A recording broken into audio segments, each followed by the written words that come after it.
Шестмина мароканци утрово останаа на железничката станица во Миравци, откако полицијата ги фати додека пешачеа долж пругата кон Табановце.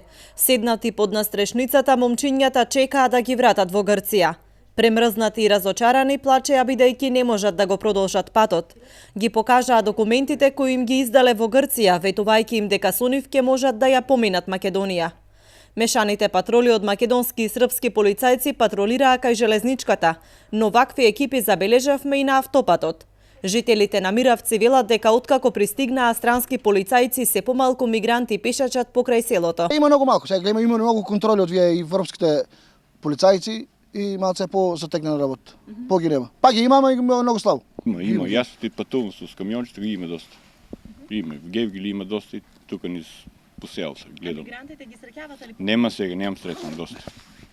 Последно време ги нема.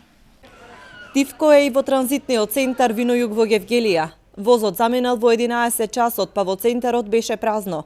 Неколкуте семејства што пристигнаа потоа се засолнаа во шаторите. Велат дека се потешко се патува во зимски услови, но сметаат дека тоа е единствениот начин да преживеат.